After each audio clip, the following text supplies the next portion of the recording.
Buenos días y bienvenidos a Directo América de France 24. Muchísimas gracias por elegirnos para informarse esta mañana de sábado.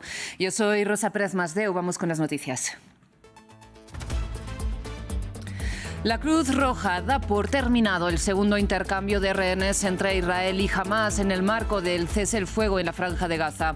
Israel liberó a 200 palestinos, 70 de ellos han sido deportados a Egipto y Hamás entregó a 4 mujeres soldado. Mientras se mantiene la tregua en la Franja de Gaza, el ejército israelí avanza en su operación militar contra el campo de refugiados de Jenin, en Cisjordania ocupada, donde ha matado al menos a 2 personas con un ataque de dron, según las autoridades palestinas. Y sin dar más detalles, eso sí, el presidente ruso, Vladimir Putin, se declara dispuesto a sentarse a negociar el fin de la guerra en Ucrania, al ser interpelado por Donald Trump, que dio un plazo de 100 días para acabarla. Zelensky pide también la participación de la Unión Europea en los eventuales diálogos.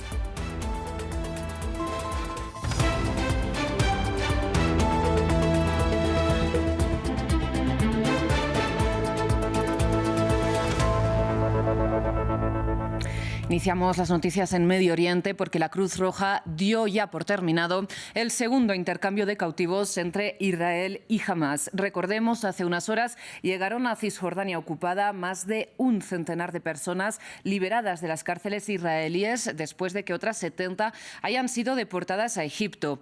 Previamente, Hamás entregó también a 4 rehenes, en particular eran 4 mujeres soldado.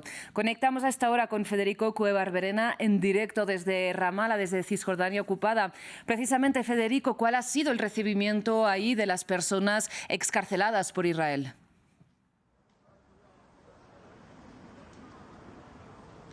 Sí, aquí el recibimiento ha sido con enorme júbilo de una multitud que se presentó a este centro recreativo de Ramala para recibir a los 114 prisioneros que fueron liberados aquí en Cisjordania, porque del total de 270 fueron deportados a Egipto y otros 16 a Gaza.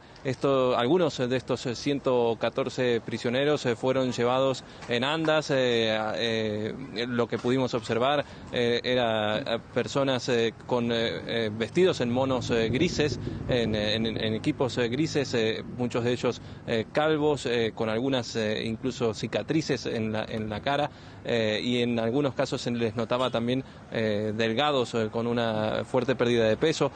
Recordemos que estos 200 prisioneros liberados hoy y varios de los que fueron traídos aquí a Cisjordania son presos palestinos que estaban cumpliendo prisión de por vida, 121 de ellos, y 79 estaban sirviendo sentencias largas. Entonces estamos hablando de personas que llevan mucho tiempo en prisión, que en muchos casos son personas de avanzada edad, y por eso también había desplegado todo un equipo médico para atenderlos y recibirlos, pero en general la sensación de júbilo, como nos mencionaba una joven aquí, era por sentir que era un día de libertad, porque recordemos, para los palestinos pasar por las cárceles israelíes es algo habitual, y aquellos que pasan más años terminan convirtiéndose en símbolos de la denominada resistencia palestina. Precisamente, Federico, había algunos de estos símbolos entre las personas liberadas, figuras de alto perfil, y también una duda que se nos plantea: ¿por qué 70 personas fueron directamente deportadas a Egipto y por qué algunas fueron llevadas también a Gaza?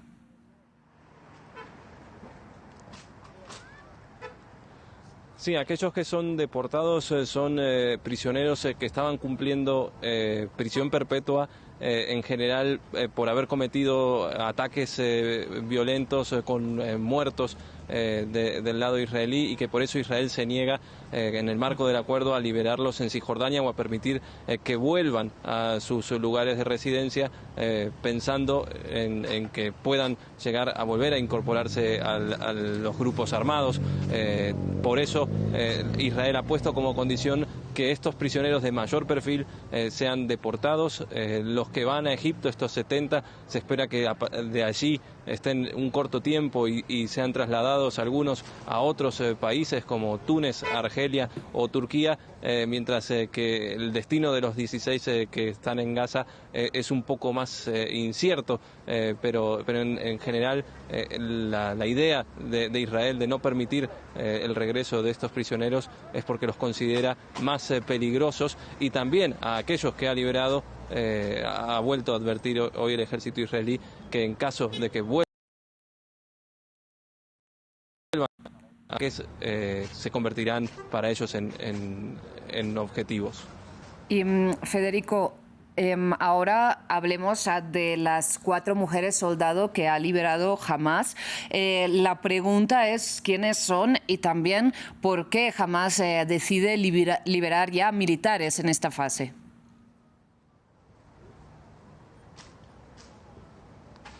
Sí, las 4 jóvenes israelíes soldados que fueron liberadas hoy son Lini Albak, de 19 años, Daniela Gilboa, Karina Ariev y Naama Levi, las 3 de 20 años. Ellas fueron secuestradas de la base de vigilancia de Najalos el 7 de octubre de 2023 y llevaban 477 días en cautiverio. Hoy fueron liberadas en una suerte de puesta en escena montada por Hamás con hombres palestinos de las milicias, de las distintas milicias armados que las escoltaron y las subieron a un podio frente a una muchedumbre, una puesta en escena que Israel calificó de cínica. De hecho, una particularidad es que estaban vestidas con uniformes militares cuando en realidad al momento de ser secuestradas fueron secuestradas en muchos casos mientras estaban durmiendo, entonces estaban vestidas normalmente con ropas civiles.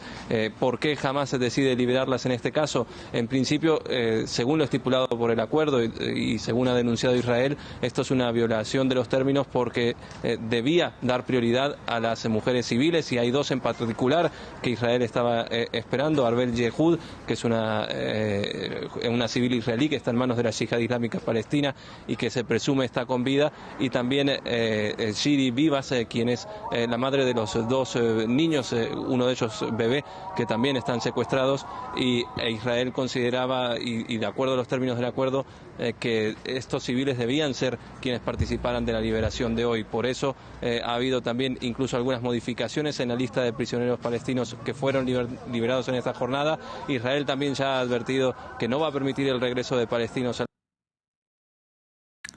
Parece que hemos perdido la conexión en este momento, pero a lo que se refería Federico, presumimos, es que Benjamin Netanyahu informó que no va a permitir el retorno de los palestinos al norte de la Franja de Gaza hasta que Hamás o las otras milicias palestinas liberen a todos los civiles, tal y como nos estaba contando nuestro corresponsal. Intentaremos recuperar esta conexión en otro momento. Mientras tanto, les comentamos que si bien se mantiene la tregua en la Franja de Gaza, al menos sobre el papel, Naciones Unidas denunció que Israel usa lo que califica de fuerza letal ilegal contra los palestinos en Cisjordania ocupada. Mientras, por otro lado, el gobierno israelí ha advertido a la Agencia de Naciones Unidas para los Refugiados Palestinos, la UNRWA, que debe cesar su actividad en Jerusalén antes del 30 de enero.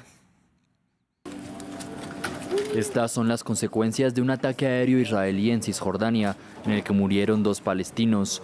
El ataque forma parte de una ofensiva conocida como Operación Muro de Hierro, que Israel lanzó el martes cerca del campo de refugiados de Jenin.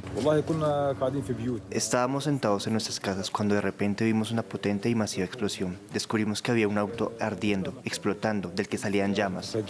Momentos antes habíamos oído el sonido de un avión no tripulado en el cielo, que había estado sobrevolando la zona durante los últimos 3 días. El ejército israelí afirma que el campo de Jenin alberga grupos armados desde hace años. Este último asalto se produce en medio de un frágil pero vigente alto el fuego en Gaza. Israel afirma estar liberando una guerra en varios frentes. La pausa en los combates ha permitido la entrada en el territorio de una ayuda muy necesaria, con la llegada de miles de camiones desde que comenzó el alto el fuego. Había muchos alimentos que no podían entrar, pero ahora, tras la reapertura de los cruces, vemos artículos de primera necesidad para niños que no estaban disponibles. Según el acuerdo de tregua, deben entrar a Gaza 600 camiones al día, pero el viernes se produjo un descenso según la ONU. No está claro por qué fueron solo 340, pero un portavoz de la ONU dijo que han estado trabajando lo más rápido posible para enviar y distribuir ayuda a 2,1 millones de personas en toda la zona. Cambiamos ahora de información porque en menos ya de un mes se cumplirán 3 años de guerra a gran escala entre Rusia y Ucrania y se empieza a dibujar a esta hora el momento en que Moscú y Kiev podrían sentarse a negociar la paz. De hecho, Donald Trump dio 100 días de plazo para terminar la guerra, alargando así el plazo de 24 horas prometido en campaña.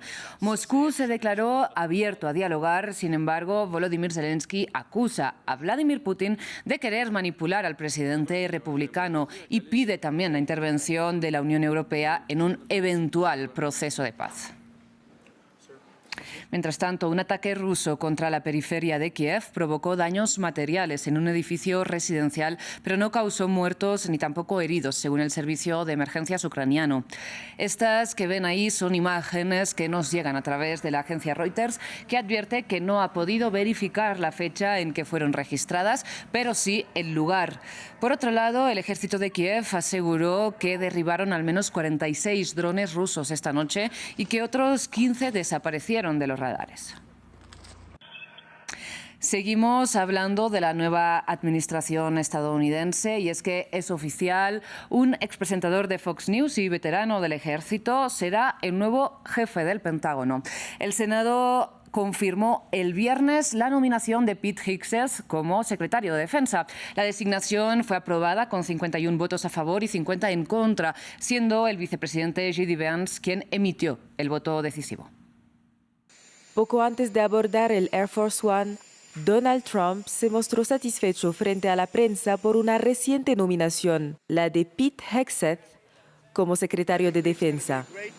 Creo que Pete Hegseth será un gran secretario de Defensa. Ganamos y ganar es lo que importa.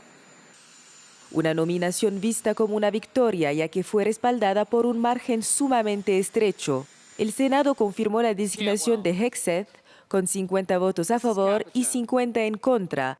La votación se definió gracias al voto decisivo del vicepresidente Vance. El Senado está dividido, por lo que el vicepresidente emite su voto a favor de esta nominación. La designación queda confirmada. La votación fue reñida en parte porque 3 senadores republicanos se opusieron a la nominación. Pete Hegseth es un personaje controvertido. Ex militar y ex conductor de Fox News, Hegseth, de 44 años, ha sido criticado por su falta de experiencia para el cargo. También enfrenta señalamientos de consumo excesivo de alcohol y una acusación previa de agresión sexual. Durante una tensa audiencia en el Senado expuso su visión para el cargo. Cuando el presidente Trump me eligió para este puesto, la primera misión que me encomendó fue devolver la cultura del guerrero al Departamento de Defensa. Tanto él como yo queremos un Pentágono que priorice la lealtad, la meritocracia, el combate, la responsabilidad y la preparación. Pete Hegseth asume ahora el liderazgo de un ministerio que gestiona cerca de 3 millones de soldados y cuenta con un presupuesto colosal de $850 mil millones. Cerramos en Corea del Sur porque la capital, Seúl, volvió a ser escenario de manifestaciones tanto en apoyo como en rechazo del presidente destituido Yoon Suk-yeol. El abogado del mandatario pidió la liberación inmediata de su cliente después de que la justicia denegara a la fiscalía la extensión de la prisión preventiva de Yoon, investigado, recordemos, por insurrección. El abogado del jefe de Estado, que declaró la ley marcial el 3 de diciembre, señaló que las autoridades que lo investigan, es decir, la Oficina Anticorrupción, no son competentes en este caso y que, por lo tanto, están actuando ilegalmente.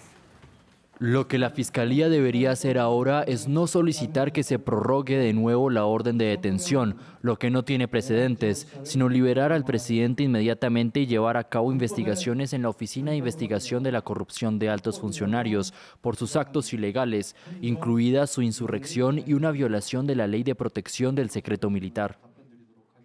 Llegamos así al final de esta edición, pero sigan con más información en France 24 y france24.com.